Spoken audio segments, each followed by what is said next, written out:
Alright. Hello guys. Hello mga kakotsera. Dito tayo sa Central Market.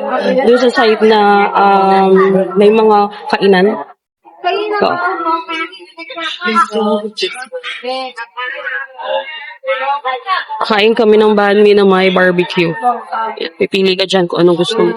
Kasi ihawin ni ate. Then sugarcane juice. Ang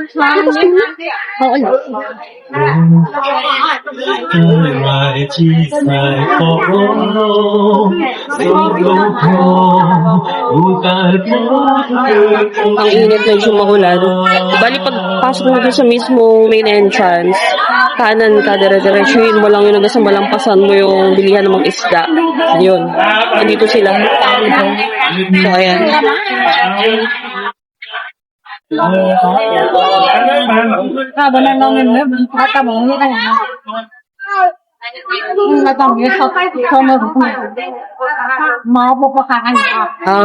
cane siya na may lemon. Lemon ba yung kalamansi?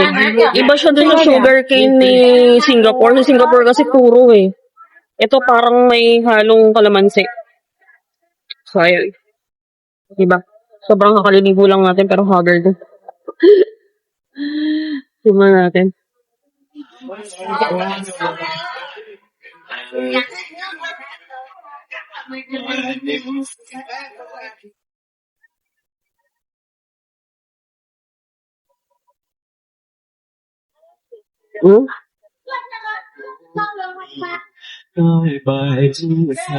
Sarap.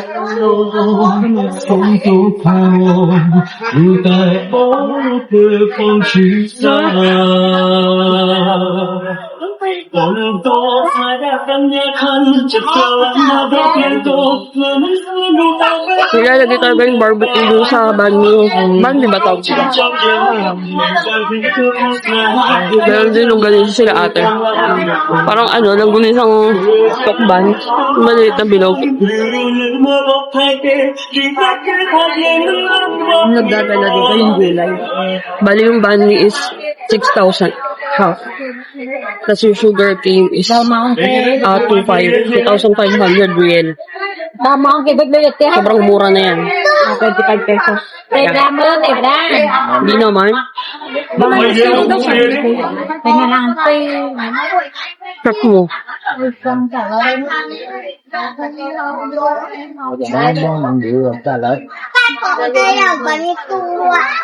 Dessert. Ayan na. Dorian. Dorian. Yun, nakman na. Uy, grabe yung sarap. Bawa sa'yo man yan, mag-isang. Bagay pala yung barbecue sa tinapay.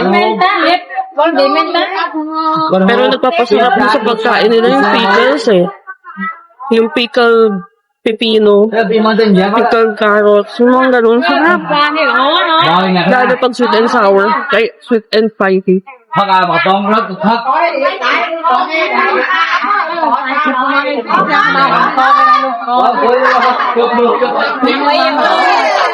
Malay mo. Alam mo, masaya yung mga Cambodian dito. So, mabait sila, no? Masayain sila. Nakapansin ko lang, karamihan sa kanila, mga naka-rhinoplasty na. Mga rhinoplasty. Ang harap ko. Ay, si ate, oh. Hanapin nyo na lang.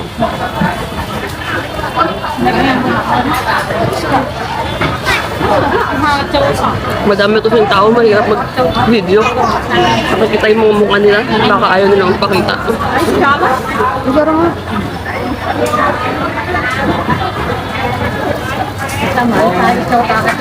In fairness, ang sarap ng pagkain dito. Ang sarap ng pagkain nila. Promise. Wala kami nakain na hindi sarap. Enjoy natin. Oo.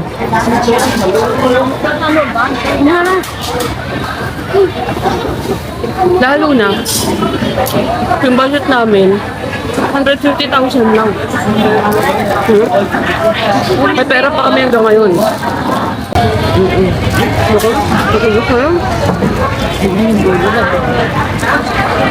Ang sarap! Grabe! Yeah, take lang. Kaso dito sa Central Market, marami kasi sa loob ng mga imitation, yung mga damit, sapatos, at yung mga apparel.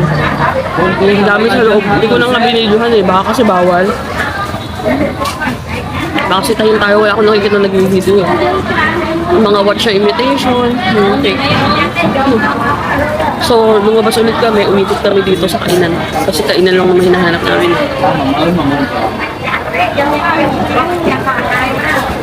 Pero in fairness, ang sarap ng pagkain. Tsaka mababait sila. Sobra.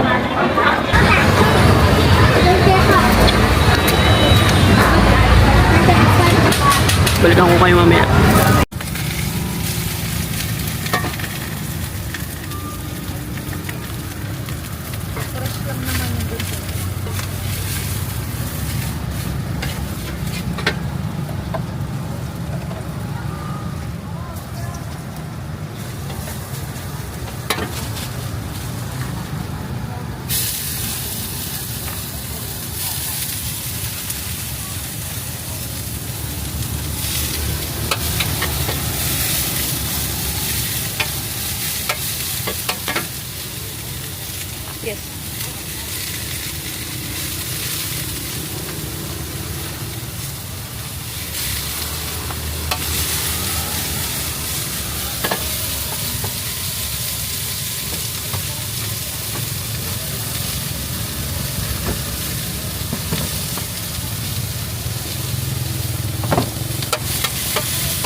Hello mga kalakotsera. Good afternoon. Hapon na. Magsi 6 PM na yata. Bumalik na kami dito sa hotel dahil talagang walang humpay ang ulan. Hindi naman gaanong malakas, pero syempre medyo putikan yung labas eh. So, kanina, doon sa may Central Market, ditong fried noodles yata to. Titikman lang natin. Bali, 5,000 real siya. Mabait kasi si kuya. Mabait nila. Ang bango kasi. So, tikman natin, no? Yung masarap. Fried noodle siya, yung sa kariton lang.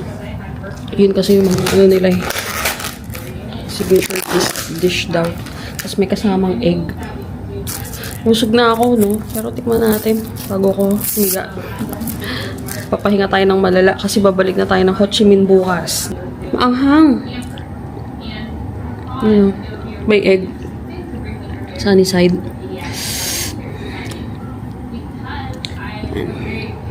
Alright, so mga kalakotsera, doon sa tayo kumain. Maaga tayo magpapahinga ngayon kasi maaga tayo bukas. Yung breakfast buffet, 6:30 AM. Tapos aalis din kami ng 8:30 para pabalik ng Ho Chi Minh. Kasi kailangan kami maaga doon sa bus station. Baka maiwan kami, no? Kasi kailangan before 4 nasa hotel na ulit kami para makapahinga pa at makaprepare. Para hindi naman tayo haggard. Pagbalik ng Manila, baka sabihin naman, di tayo nagbakasyon, no? Well, di naman siya talaga bakasyon technically kasi talagang nag-ikot kami. Kaya lakad-lakad nga kami kanina dyan sa labas para akala mo mga lokal kami. Talaga kasi parang Pilipinas lang din yung mga establishment.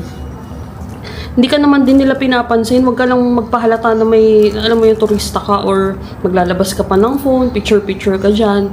Kasi pag gano'n nakikita nila, di ba, aalukin ka nila o baka alam mo na, mainit ka sa mata. Siguro kung mga tourist spot, okay lang yun. Pero kung mga simpleng kalye lang, huwag mo nalalabas yung mga phone mo. Though, safe naman, no? Yun nga lang kasi halatang turista kapag gano'n eh. Ayaw kasi namin yung ino-offeran kami, hindi kami nakakahindi. Mayroon pumindi, sobrang mabait nila lahat. As in, mauubos yung pera mo. Ganun. So, papahinga kami ngayon. Bukas na lang ulit. Talagang haggard na, Sige, bye.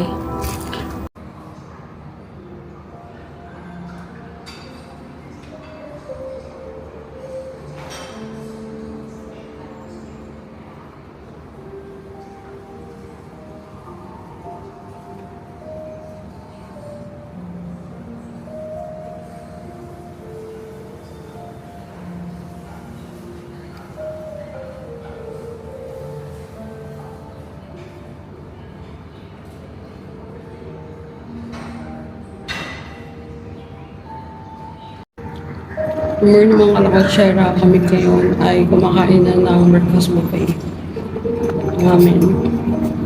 Kasi maaga kaming babalik ng Ho Chi Minh. 8:30. 6:30 na ngayon. Buti 6:30 nag-start ng buffet nila. Kasi kung hindi namin masusulit ko.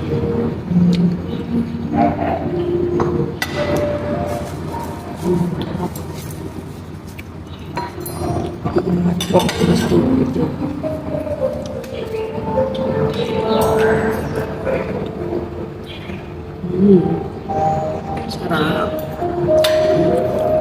Ano yung plato niya? Sarap.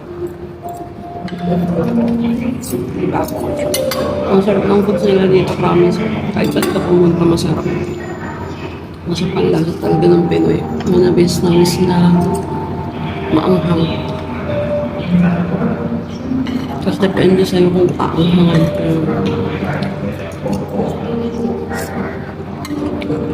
Oo, pinapasarap talaga yung pagkain namin. Kasi mukhang pagdating namin ng Thailand, mahirap na kami makahanap ng ganito. Na hindi lang sa maanghang.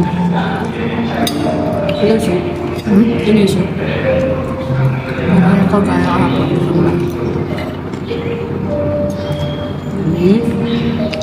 Sarap ng red bell pepper. Hindi pala red, green pala. Sarap, grabe. Sarap ng gulay nila dito, manamis-tamis.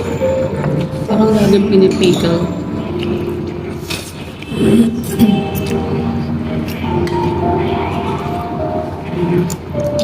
Grabe.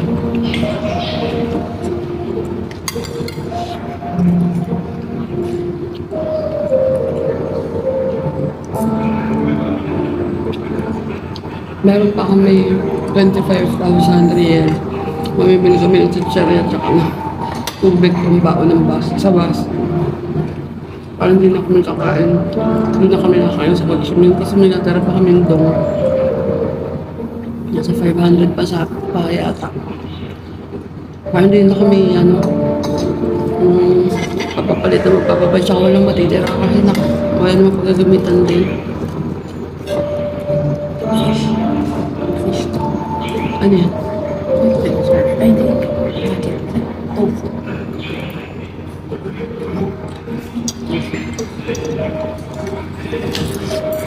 Higit sa lahat, ang sarap ng kape nila. Grabe, sarap talaga. Sobra. Kung pwede lang ako makarami nito, baka ako dito, balik ako na.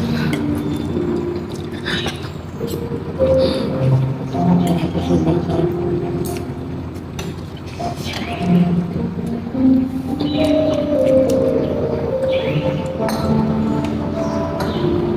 Marami akong vlog na napanood na recommend nila itong hotel na to. Kasi bukod sa mura, madaming store sa pagbabilihan, tubig, gano'n, mga pagkain. So, madali lang siyang puntahan. Tsaka ito para yung malalaking rooms nila. Tsaka yung masarap yung buffet. Ang laki ng room, grabe. Paalog-alog kami nun. Tsaka tahimik ang area. Hindi magulong Yung sa Ho Chi Minh kasi, hindi naman magulo, pero maingay kasi yung baba namin, Pub Street, mamaya, yung videohan ko, bago ko na, dumiretso na airport. Mamaya na tayo, di ba? Mamaya na tayo. Yung videohan ko. Maingay lang siya pag weekend siguro kasi nung huli naming night doon, hindi na ganun kaingay. O baka dahil maulan na. Naririnig sa taas sa CR yung mga tao. Tsaka yung sounds. Pero doon sa loob, sa may bed, hindi naman. Kasi sarado yung bintana. Pero doon sa CR, medyo rinig kasi bukas yung bintana, walang exhaust eh. Yun yung exhaust nila. Pero okay lang kasi mura lang siya. Malapit lang as in sa lahat. Walking distance kay Bentan Market. Tapos sa makakainan. Tapos makaminos din sa transport. Dito naman, yung tok-tok.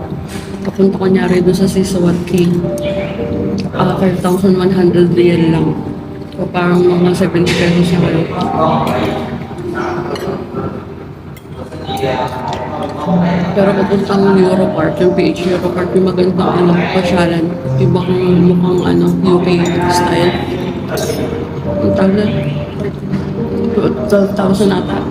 So, mga 140. Pero okay lang smooth. Tapos nadaanan nyo din yung Independence Monument, yung statue of His Majesty. Pwede naman kayong dumaan na rin doon para isahan. Kaysa mag-tour kayo.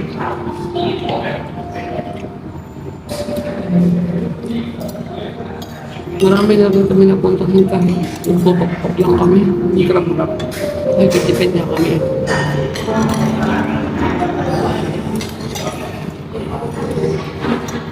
Bali sa whole tour nito ng Fort Union tsaka dito sa Phnom Penh. Ang budget lang namin is 7,000 pesos lang. Dalawa pa kami. Yung budget means pocket money ha. Yun nga, yung grab sa food. Kaya kadalasan ang kinukuha kong hotel, yung meron ng breakfast buffet para kahit paano, busog na kami. Nagli-late lunch na lang kami, ganun. Tsaka sa umaga talagang pinupuno na namin yung tiyan namin para hindi kami maghahanap pa kung ano-ano pag nasa labas. Unless may mga nakakita kaming hindi nakikita sa Pilipinas, yun, bibili kami. Like nung banh mi. Yung ginagawang barbecue, yung barbecue yung palaman, tapos yung sugar cane na may lime. Isa lang naman order namin, pero hati na kami dun. So yung noodles kasi malalaki yung servings, hindi ko din naman kaya ubusin, sayang. Kaya isa-isa lang.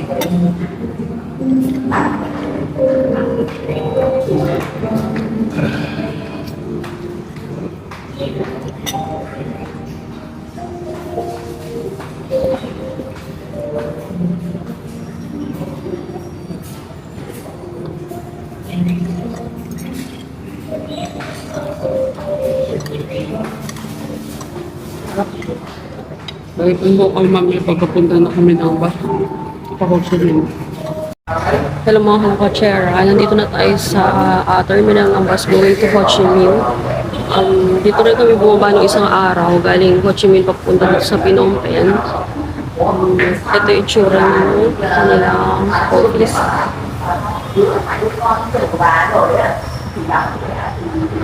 Madali lang siyang mahanap. Dito sa Phnom Penh, madali lang mapuntahan yung mga lugar.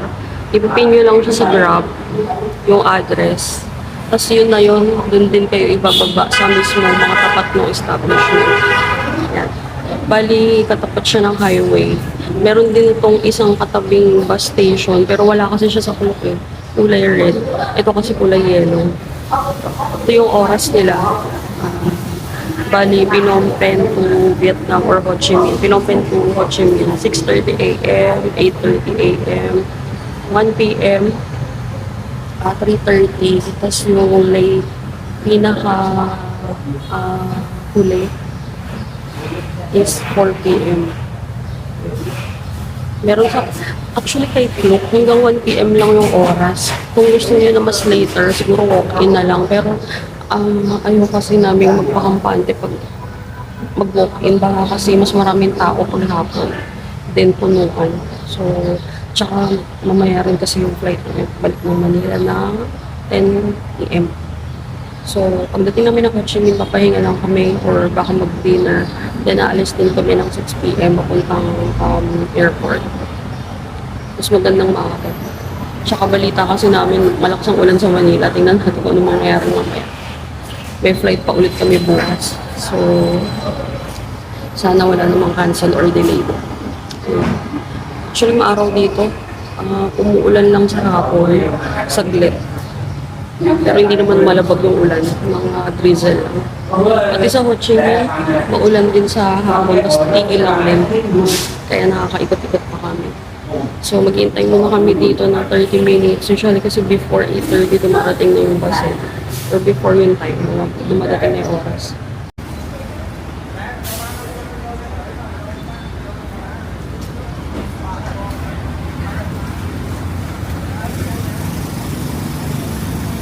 Hanay!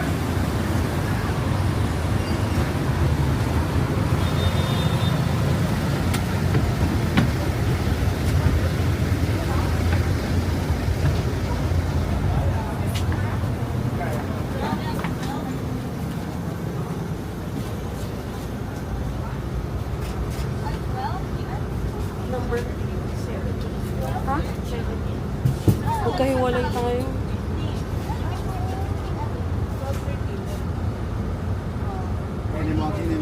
Halo.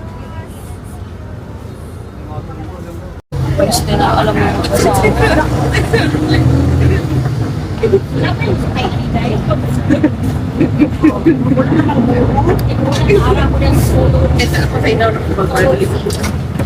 Hello guys. Hello mga ka-chair. Andito na ulit tayo sa bus. Hindi na naman ulo. Pero kasi yung seat namin magkahiwalay. Ginawang 7-8. So magkatapat kami. Nakiusapan na namin yung conductor kung pwedeng tabi na lang kami since hindi naman puno eh. So yun. Wala masyadong naman. Sorry.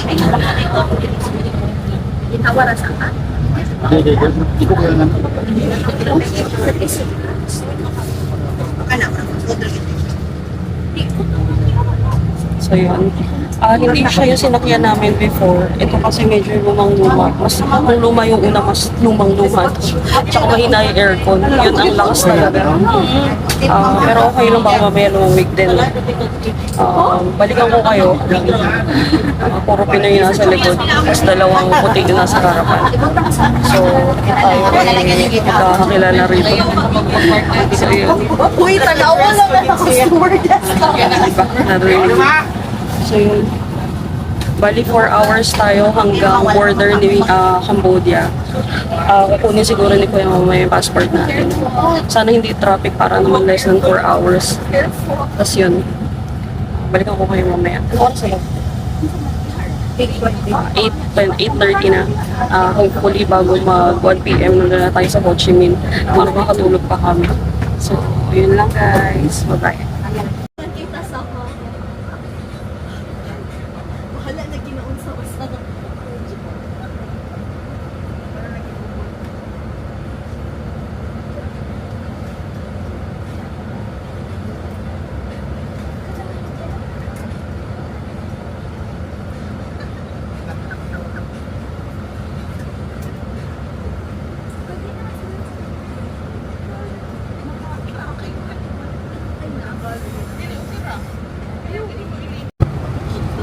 Hello mga kalakotsera. So, ito na yung first stopover natin. Pero nasa loob pa rin tayo na Cambodia. Bumili lang kami ng Coke and mga chips. Wala kay Burde. Bumili lang kami ng chichirya. So, pwede mag-CR dito. Pwede bumili ng kung ano-ano. Kasi may market doon sa loob. Yun, sa loob.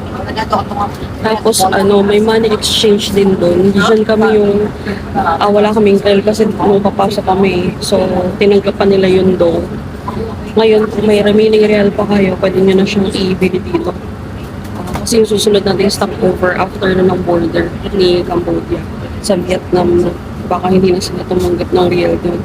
So, inubos lang namin yung remaining real. Natira lang kami ng 5,000. Wala, souvenir na lang yun.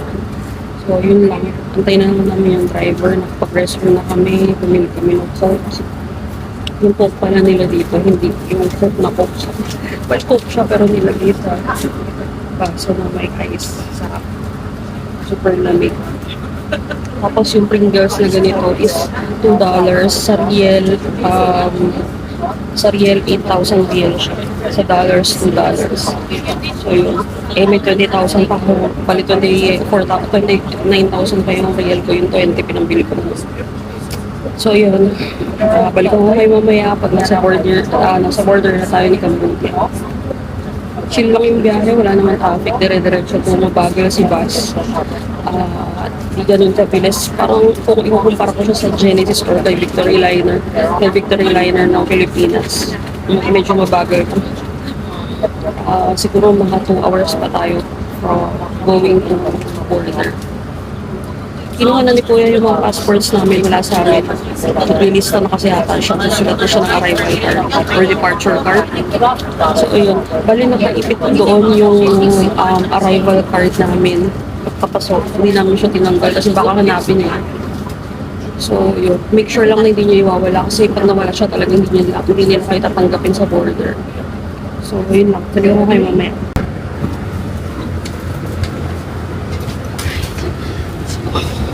Okay na. Bali, nakalagpas na tayo ng Cambodian border. Binigay lang yung passport doon sa immigration. Tinignan lang yung mukha. Tapos lakad ka lang ng konti. Yan na.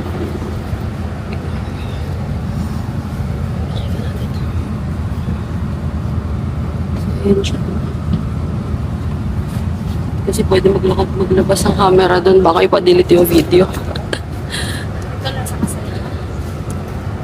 So yun, dinala lang namin yung mga gamit. Tapos sakay ulit sa bus kasi bababa ulit kami for Vietnam naman.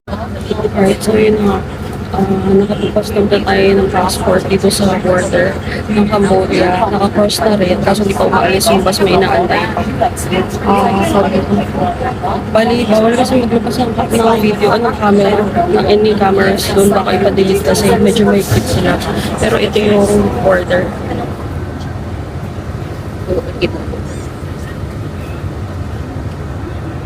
So, bali yung process nga, kung kunin ng mga conductor yung passport, baka bigla kayo mabigla, diba? Baka gulat kayo, bakit kinukuha?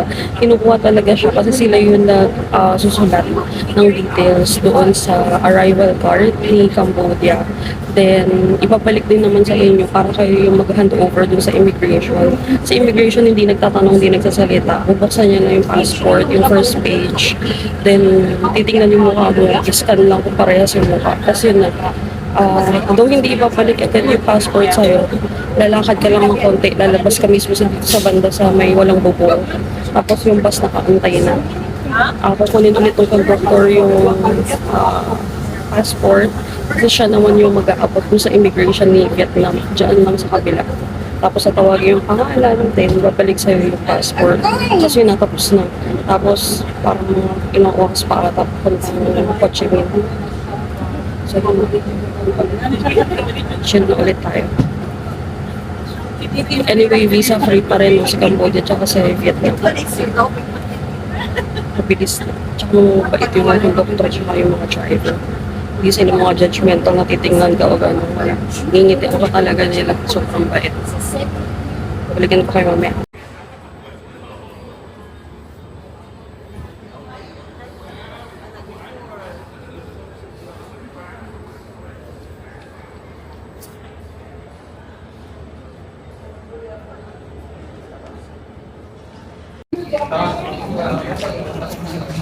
Hello mga kalakotsera. Nandito tayo sa loob ng departure ng Tan Son Nhat International Airport. Ma-check-in na kami. Ay, pa-boarding na kami.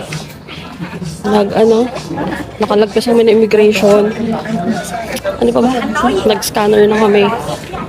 Naghahanap na lang kami ng tatambayan kasi 9:50 pa ang aming boarding.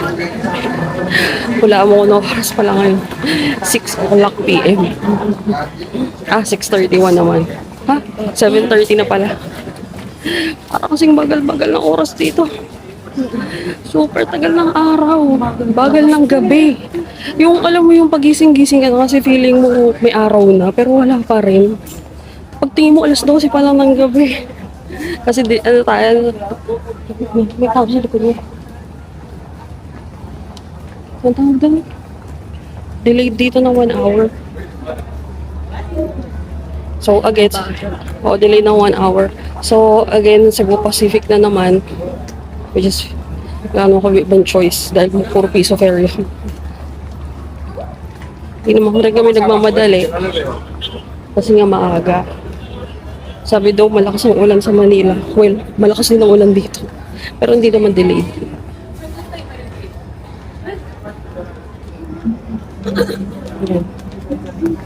In fairness, magandang airport nila. Tahimik. Nasanay tayo sa chaotic na NAIA Terminal 3. Akala mo terminal ng bus. Tahimik sila. Malawak. Well, malawak din naman Terminal 3, di ba? Sadya lang talagang maraming pasahero. Kasi maraming flights. Diba? Malawak niya. Actually, hindi siya malawak. Pahaba siya. Para siyang Clark. May mga kainan dyan. Pero wala masyadong upuan. Baka doon sa gate meron. Pero dito kasi wala eh. Nahanap kami ng may uuwi.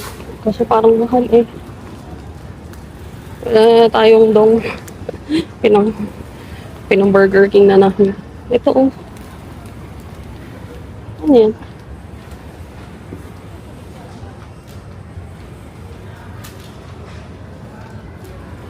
Parang meron yung sa kultura kasi. Chart kultura. Kasi yung design parang chocolate ng kultura. Ayun, ang dami upuan sa baba. Okay. So, dito tayo sa baba.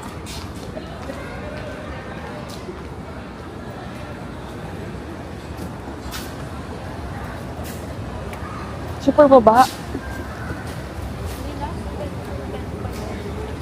So, ayan na nga. Kasi yung 20, oo nga eh, sabi sa'yo, pababa eh. Parang wala namang bilihan doon. Ay, may ano, drinks.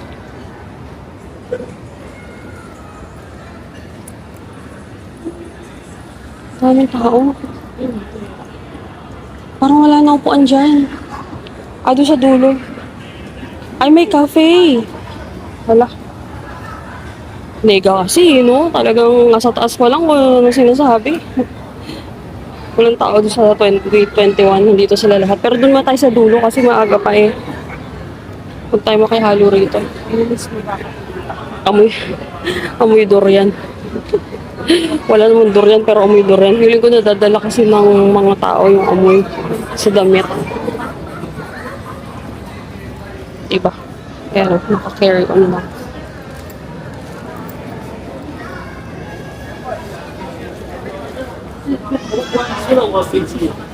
Uy, mapapakal mo yung tali.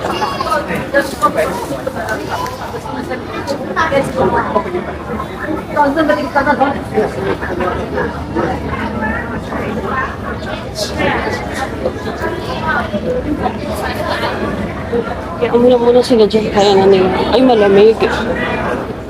In-underestimate yung init sa taas. Ito muna tayo. Oo muna. May lamig. Ito ko tayo ng tao. Ayun na, ulan oh. Basa yung lapag. Kanina pag alis namin ng hotel, malakas yung ulan. So, ayan lang. Pahinga muna tayo. Hindi naman ganun ka-toxic sa immigration. Konti lang, maraming tao, may pila, pero mabilis siya. Hindi naman matagal. Tatak lang. Actually, mga immigration, pag pa-exit ka na, hindi na sila nagsasalita eh. Ewan ko ba. Titingnan ka na lang nila. Mga 2 seconds, tas stuck na yan. Pinakamatagal talaga scanner. Kasi nagtatanggal din sapatos dito. Buti na lang nakachinelas ako. Ang problema, naka-botones kasi yung shorts ko. Tutunog kasi talaga yon kapag yung botones mo is yung bakal. Naka-short ako kasi mainit sa labas eh. Pasok pala dito malamig. Naka-jacket nga ako pero naka-short ako. Chinelas lang tayo ngayon. O, diba? Chinelas yan. Yan na yung suot natin. Simula first day hanggang ngayon. Ganyan talaga pag pauwi na. Wala ka nang pakain mo sa forma mo. Hindi ka naman nila papansinin. Diba? So, ayun.